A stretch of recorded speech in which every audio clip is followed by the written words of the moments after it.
Good afternoon, everyone, and welcome to 22 News at 4. I'm Ciara Speller. We're going to have your top 4 at 4 in just a moment, but first, the 22 News Storm Team has declared a weather alert. We have 22 News Storm Team meteorologist Brian Lapis. Brian, we could see some thunderstorms. Yeah, we've already had a couple of severe thunderstorm warnings here this afternoon. Let's take a look at the maps and we'll show you. Oh, that's right. We'll do traffic first. I was thinking about the thunderstorms. And the good news here is that traffic is fine. 91 good. Mass Pike good, no major problems on I-291. Let's get to the maps, shall we? A severe thunderstorm watch in effect for all of western Massachusetts until 9 o'clock. And we've already had a couple of severe thunderstorm warnings for portions of western Massachusetts. Let's show you the maps. I believe we can show you the maps. Maybe we can. Oh, there we go. Clouds and radar showing you right now a couple of strong thunderstorms. We've got one over Connecticut. This is actually a severe thunderstorm that's on its way into Hampden County. Another strong to severe thunderstorm over northwestern Connecticut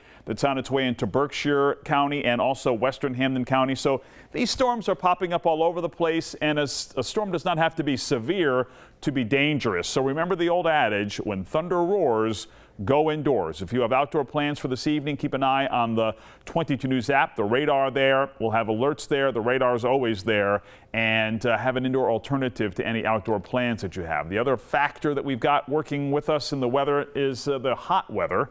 91 Westfield, 90 in Greenfield, 89 Northampton and Springfield. And we've got more hot weather on the horizon, even for a part of the weekend. We'll show you with a 22 News Storm Team forecast.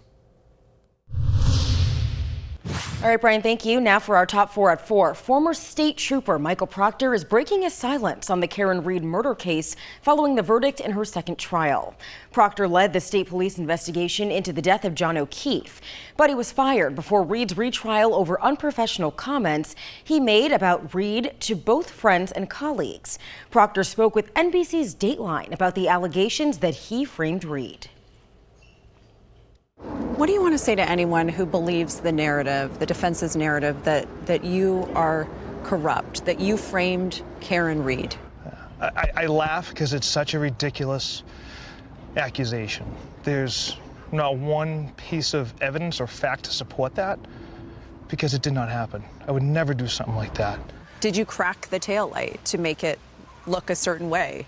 Absolutely not. Did you frame Karen Reed? Absolutely not. And you can watch Dateline's Center of the Storm tonight at 9 right here on 22 News.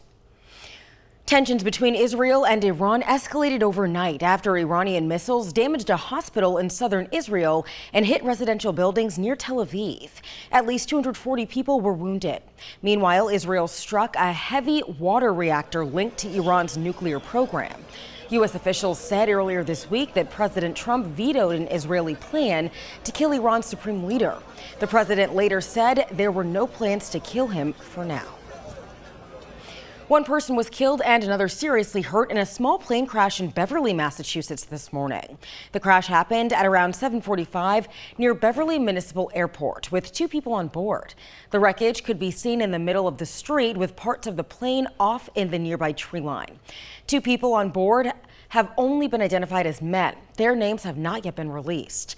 Investigators are looking into what caused the plane to crash. 22 News will continue to provide updates as we learn more information.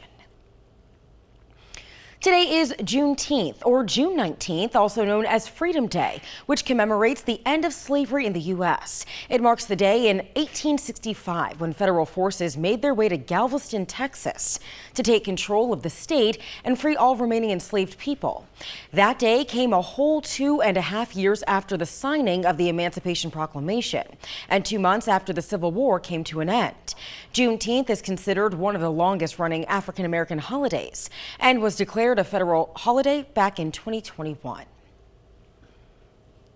All right, as we mentioned, we have a 22 News Storm Team weather alert in effect for some thunderstorms. We've already seen some pop up. So, Brian, what else can we expect? Yeah, so through about 8 o'clock tonight, I expect will be our prime time for strong to severe thunderstorms. There's a severe thunderstorm watch for all of western Massachusetts until 9 o'clock tonight from the National Weather Service. So let's take a look at this. You can see here on the clouds and radar, landscape, the map is kind of dotted with these strong thunderstorms. You can see a few of them lined up over the Hudson River Valley. There are also a few that are now in western Massachusetts. In particular, severe thunderstorm warnings for this storm just south of the Berkshires and for this storm, which is just now northwest of Hartford on a track to move into Hampden County here over the next half an hour or so. So again, if you hear thunder, it's the time to get inside. Keep an eye on the radar on the 22 News app. It'll be a great tool for you because we are expecting these scattered showers and thunderstorms here through about 8 o'clock tonight, and then by 9 o'clock things are starting to calm down, although there still could be a scattered to isolated shower through midnight. And then after midnight, drying out and clearing out. 7 o'clock here tomorrow morning, mostly sunny and pretty nice day here tomorrow. You're going to notice the wind. There's going to be a noticeable drying wind out of the west at around 10 to 20 miles per hour tomorrow, but it will be bright and it will be cooler with highs in the low 80s. We'll continue to track our thunderstorm potential on 22 News at 5. Trending today, President Trump has signed an executive order to keep TikTok running in the U.S. for another 90 days. This is the third time Trump has extended the deadline. The first one was through an executive order on January 20th, his first day in office, after the platform went dark briefly when a national ban took effect. The second was in April, but the deal to bring TikTok under American ownership fell apart after China backed out following Trump's tariff announcement. We're learning new information about the cause of death of celebrity chef Anne Burrell. The New York Fire Department and emergency personnel responded to a report of cardiac arrest at Burrell's home on Tuesday, June 17th. She was pronounced dead at the scene. Her official cause of death is pending an autopsy with the Office of the Chief Medical Examiner.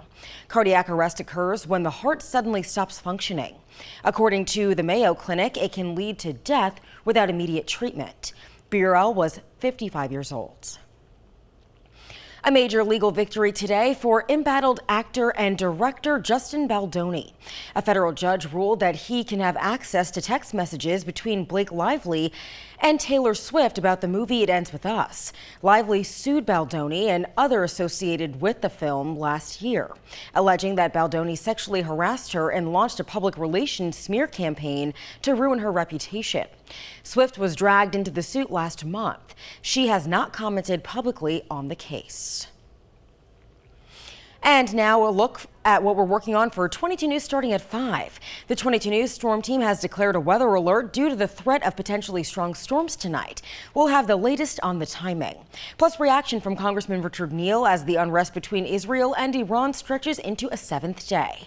And we take you to Springfield City Hall for their annual Juneteenth commemoration. Traffic looking pretty good as we head into the evening commute. 91 flowing freely, a slight backup here, 291 to I-91 South, and the Mass Pike looks good as well. We'll update our thunderstorm situation, and of course, we're talking about weather for the weekend on 22 News starting at 5. All right, Brian, sounds good. And we thank you for joining us. For 22 News at 4, you can join us on TV starting at 5. And always get your local news, weather updates anytime on wwlp.com and the 22 News mobile app.